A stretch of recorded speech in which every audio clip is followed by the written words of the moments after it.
یہ نہیں ہے کہ ایوائڈ کرنا ہے, اب یہ مقابلہ کرنا ہے. ایوائڈ کرنے کا دور چلا گیا, اب مقابلے کا دور ہے کہ ایک تو میدان میں اتر چکا ہے, آپ کو یہ میدان میں نہیں آؤں گا اس میدان میں, تو بھائی وہ تو اگلا تو آ چکا ہے نا. تو ایوائڈ کرنے کا, اس کی ایک بہترین مثال حضرت مفتی تقی عثمانی صاحب نے ایک دفعہ جامعہ کے کچھ علماء کا اجلاس تھا دارالعلوم کرنگی میں, ہم بھی کہیں کونے کھانچے میں بیٹھے ہوئے تھے. انہوں نے بڑی پیاری بات کی. انہوں نے کہا دیکھیں ایک وبا آنے سے پہلے وبا کا علاج کچھ اور ہوتا ہے, آنے کے بعد علاج بولو بھائی کچھ اور ہوتا. تو انہوں نے کہا کہ جب انگلش نئی نئی آئی نا, اس وقت مسلمانوں کی زبان اردو تھی, ہر جگہ اردو چلتی تھی, انگلش کی ضرورت بالکل بھی نہیں تھی. انگلش صرف بر صغیری کے چند گورے بولتے تھے اور جو گوروں کے ہاں چند لوگ جاب کرتے تھے. سارے کام ہمارے کس میں ہوتے تھے, بولو نا اردو, ساری تحقیقات اردو میں, ساری کتابیں اردو میں. انہوں نے کہا لیکن گورا ایک, اس وقت بعض علماء نے فتویٰ دیا کہ بھئی انگلش مت سیکھی جائے, اس سے ہمارا کلچر کیا ہو رہا ہے, تباہ ہو رہا ہے. ہم جو انگلش سیکھتے تھے نا وہ بھی گورے بن جاتے تھے, یعنی ساری چیزیں ہی ان کی چینج ہو جاتی تھیں.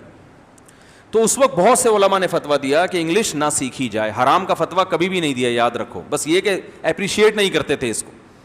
لیکن انہوں نے فرمایا کہ وہ فتویٰ چلا نہیں, کیونکہ گورا ایسا سسٹم بنا کے گیا کہ ترقی کرنے کے لیے انگلش ضروری ہو گئی. وہ جو مرضی چاہے اس کو آپ چالاکیاں کہیں, ایسے حکمران بٹھا کے چلا گیا. پاکستان کی سرکاری زبان ہی انگلش بنا دی اس نے, اور ہمارے حکمرانوں کو اردو سے لگاؤ. ہر دنیا کی ہر قوم اپنی قومی زبان کی حفاظت کرتی ہے. جرمن نے اپنی زبان نہیں چھوڑی, جیپنیز نے اپنی زبان نہیں چھوڑی. ہمارے حکمران چونکہ بیچارے وہ غلامانہ ذہن کے حامل تھے, تو وہ انہوں نے کہا نہیں نہیں انگلش انگلش انگلش, حالانکہ آتی ہیں ان کو بھی نہیں ہے, رٹے لگا لگا کے جا کے انگلش میں تقریریں کرتے ہیں. اکثر کی بات کر رہا ہوں, آتی نہیں ہے لیکن نہیں جی انگلش, ایک خام خواہ کہ اب غلط کیا صحیح کیا یہ ایک الگ بحث ہے, لیکن ہو گیا. سمجھ میں آ رہی بات؟ جیسے کرونا جو ہے نا, اس پہ بحث کرنا کہ یہ کسی ملک کی سازش ہے یا نہیں ہے, یہ بحث اب پرانی ہو گئی ہے. بھائی سازش بھی اگر ہے تو نا, اب ہم نے تو بچنا ہی ہے نا, ہم نے تو علاج کرنا ہے. اگر کوئی کینسر کے جرثوم میں چھوڑ کے چلا جائے تو اب بھائی, اور کینسر ہو رہا ہے تو علاج تو کرنا پڑے گا نا کینسر کا, چاہے وہ امریکہ نے پھیلائے ہو کینسر کے جراثیم یا وہ جاپان نے پھیلائے ہوں. جاپان ویسے ایسی حرکتیں کرتا نہیں ہے. تو خیر, اب جب ایک چیز پھیل گئی ہے تو اب بھائی ایک گھونٹ آپ کو بھی پینا پڑے گا. اب انگلش جب پھیل گئی ہے, آپ کی نہیں چلی, اب جو نہیں سیکھے گا وہ پیچھے رہ جائے گا, کیونکہ سب کچھ انگلش میں آہستہ آہستہ آہستہ آہستہ کنورٹ ہو رہا ہے. اب ہم لوگوں کو یہ نہیں کہتے انگلش میں سیکھو, ہم کہتے ہیں ضرور سیکھو, بلکہ میں زیادہ ترغیب دیتا ہوں, لیکن اللہ کا واسطہ اردو کی بھی حفاظت کرو. اب ہم اس پہ آ گئے ہیں, ایک اسٹیپ نیچے آ گئے ہیں, سمجھ رہے ہیں نا, کہ یار انگلش ضرور, میں تو نہ صرف جائز کہتا ہوں بلکہ ضروری کہتا ہوں. بہت سے ہمارے دیندار اگر انگلش سیکھ لینا تو آدھے مسائل اسی سے حل ہو جائیں, کیونکہ انٹرنیٹ پر جو زیادہ ریسرچ ہے وہ انگلش میں ہے. اردو میں بیوقوف بنانا بہت آسان ہے. جو اصل تحقیق کے ماخذ ہیں وہ کس میں, انگلش یا عربی میں ہے. عربی تو آتی نہیں ہے لوگوں کو, تو بھائی انگلش سیکھ لو, اب ہر جگہ انگلش چل رہی ہے. تو آپ جب سیکھیں گے تو کم از کم لوگوں کے لیے آپ کو الو بنانا کم از کم مشکل ہو جائے گا. سمجھ میں نہیں آ رہی میرا خیال بات؟ اور آپ کے لیے لوگوں کو الو بنانا بھی آسان ہو جائے گا, یہ بھی سمجھ لیں. لوگوں کے لیے آپ کو ٹوپی کرانا مشکل, اور آپ کے لیے لوگوں کو ٹوپی کرانا آسان. ان کو جن کو انگلش نہیں آتی ان کو ٹوپی کرانے کے لیے اپنی تحقیق میں 3 انگلش کے لفظ گھسیڑ دیں آپ, وہ سمجھے گا ویل ڈن یار, بہت ایجوکیٹڈ آدمی ہے, زبردست, لگتا ہے کہ ریسرچ سینٹر میں گھس کے تحقیق کر کے آیا ہے. 2-4 انگلش کے الفاظ آپ ٹھش فش لگا دیں نا ساتھ میں تحقیق میں, تو پبلک ویسے ہی کیا ہو جاتی ہے چاہے وہ غلط ہی ہو, کوئی تحقیق نہیں ہو. خربوزے کو آپ انگلش میں کیا کہتے ہیں پتہ ہے؟ واٹر بیلون نا, میلن. تو وہ ہمارے استاذ تھے, ان کے پاس ایک شخص آیا وراثت کا مسئلہ پوچھنے کے لیے. کہنے لگا, وہ مفتی صاحب سے بات کر رہے تھے وراثت کو, کہنے لگے ڈنکی کار کا کیا ہوگا, ڈنکی کار کس کو ملے گی؟ ہمارے استاذ نے کہا کہ بڑی مہنگی چیز ہوگی ڈنکی کار, کوئی جاپان نے نئی گاڑی نکالی ہوگی. تو وہ کہنے لگے یہ اس کو یوں. تو پھر انہوں نے پوچھا یار یہ کون سی کار؟ انہوں نے کہا گدھا گاڑی. انہوں نے کہا اللہ کے بندو بولو نا گدھا گاڑی. لیکن گدھا گاڑی بولتے ہوئے ان کو کیا آ رہی ہے؟ شرم. کیسا نہ مفتی صاحب مسئلہ ہی نہ بتائیں, غریب اٹھ کے آ گئے مسئلہ پوچھنے کے لیے, چلو یہاں سے جاؤ. تو کیا کہہ رہے ہیں جی, ڈنکی کار, تاکہ ہم کیا لگیں, دیکھنے میں پڑھے لکھے لوگ لگیں. تو اب کسی کو بیوقوف بنانے کے لیے بھی انگلش سیکھنا ضروری ہے. خیر یہ تو میں مذاق کر رہا ہوں. تو وبا آنے سے پہلے اس وقت احکام کو چھوڑتے, اب تو بھائی آپ نے اگر نہیں سیکھی تو آپ دنیا سے پیچھے رہ جاؤ گے, بہت پیچھے رہ جاؤ گے, آپ کسی بھی کام کے نہیں رہو گے آپ. ڈاکٹر ذاکر نائک کی ایک ترقی کی بہت بڑی وجہ یہ ہے کہ ان کی اسپیچز ایک بین الاقوامی زبان میں ڈیلیور ہوتی ہیں, ساری دنیا سنتی ہے. ہمیں صرف اردو اسپیکنگ جانتے ہیں. میں ملیشیا گیا تو وہاں جو مسلمان تھے وہ تو بڑے ملنے کے لیے, ملیشین نہیں آئے مجھ سے ملنے کے لیے, ان کو پتہ ہی نہیں تھا یہ مولانا صاحب ہیں کون, کوئی ملیشیا کا آدمی. اور مفتی مینک بہت اچھا کام کر رہے ہیں, وہ جاتے ہیں تو ملائی بھی ان سے ملنے کے لیے آتے ہیں, اور ہر قوم کا آدمی ملتا ہے کیونکہ بین الاقوامی زبان ہے نا. تو انہوں نے ایسی زبان کا انتخاب کیا جو پوری دنیا میں, بولو بھائی, سنی جاتی ہے. تو ہمارے مدارس اب بھی نہیں آ رہے اس طرف, افسوس اس پر ہے. کچھ مدرسوں میں انگلش سکھانا شروع کیے مگر ثانوی درجے میں. میں اہل مدارس سے کہتا ہوں کہ بھائی جیسے بچے کو پہلی جماعت سے مدرسوں میں عربی سکھائی جاتی ہے نا, اس طرح سے انگلش سکھائی جائے گی تو فائدہ ہوگا.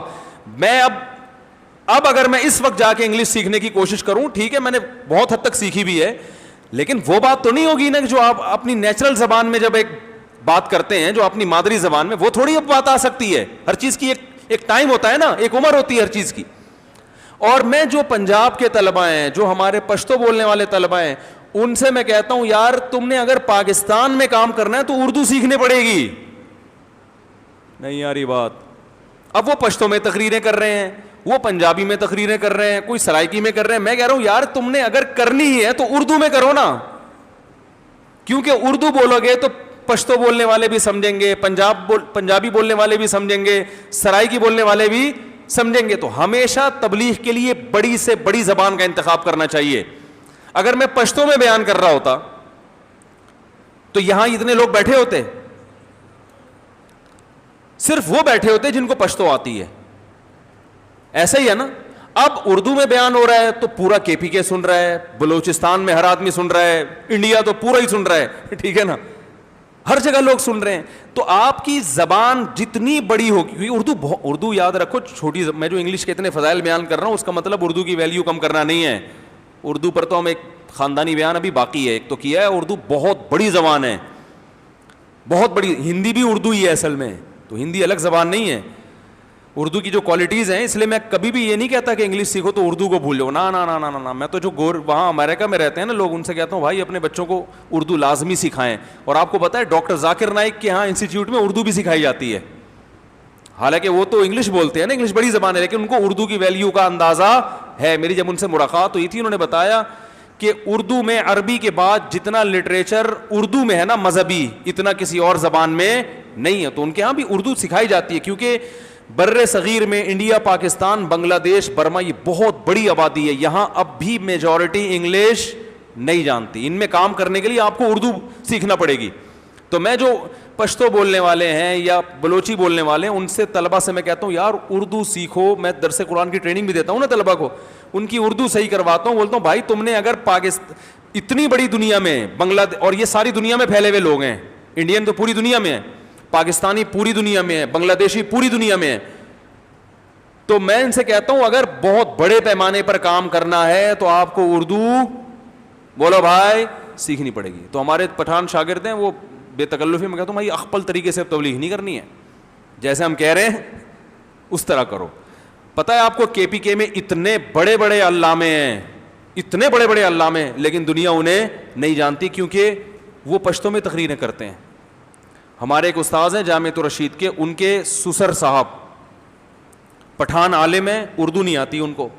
اتنے بڑے عالم کہ جب صحیح بخاری کا جب طالب علم تھے نا, پرچہ دیا انہوں نے, تو عربی میں پورے سارے جوابات لکھے. یہ کمال نہیں ہے, عربی میں تو لوگ لکھ سکتے ہیں, جوابات عربی میں اور شاعری میں.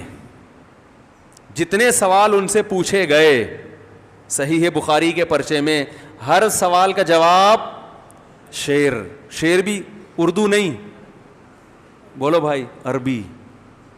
سمجھ میں آ رہی ہے بات؟ ایسے ایسے اساتذہ ہیں ہزاروں حدیثوں کے حافظ ہیں, لیکن دنیا انہیں نہیں جانتی, کیونکہ ان کے حلقے میں 4 آدمی بیٹھے ہوئے ہوتے ہیں. 2 وجہ سے. ایک تو میڈیا کا استعمال نہیں کرتے, ویڈیو کو حرام کہتے ہیں. جب ویڈیو کو حرام کہیں گے دنیا کو کیا پتہ چلے گا آپ کون ہیں, کہاں ہیں, کیا ہے. وہ تو محلے کے گاؤں کے 6 آدمی جو آپ کو جانتے ہیں بس وہی بیٹھیں گے. دوسرا, زبان اردو استعمال نہیں کر رہے, جس سے ان کا حلقہ کیا ہو گیا, محدود. تو میں ان سے کہتا ہوں یار اتنے بڑے بڑے علامے KPK میں ہیں, یہ بیچارے اپنی صلاحیتوں کو چند لوگوں تک محدود کر کے دنیا سے چلے جائیں گے. ان کی صلاحیت سے 4 آدمیوں نے فائدہ اٹھایا. تو یہ مسلک ہو رہا ہے آج کل. خیر بات کہاں سے, یہ اس پہ تلوار پہ بات شروع ہوئی تھی. تو یہ میں یہ عرض کر رہا تھا کہ یہ جن صاحب نے یہ تلوار مجھے گفٹ دی ہے, پہلے تو خوشبوئیں آیا کرتی تھیں, ٹھیک ہے نا, ہم تنگ آ گئے تھے بورے بھر بھر کے خوشبوؤں کے. تو اب یہ کیا, یہ آنا شروع ہو گیا ہے. یہ میڈیا کے بولو بھائی اثرات ہیں. اس سے پتہ چلتا ہے کیا داغت ہے. صحیح ہے نا. یہ لاہور سے آئے تھے وہ صاحب, انہوں نے گفٹ کیا. تو اب بلا وجہ اس کو دیکھ کے دل چاہتا ہے کہ یار یہ تیز نہیں ہے, دھار نہیں ہے, بلا وجہ دل چاہتا ہے بارڈر پہ تشکیل ہو جائے. یہ ایک جذبہ ہے.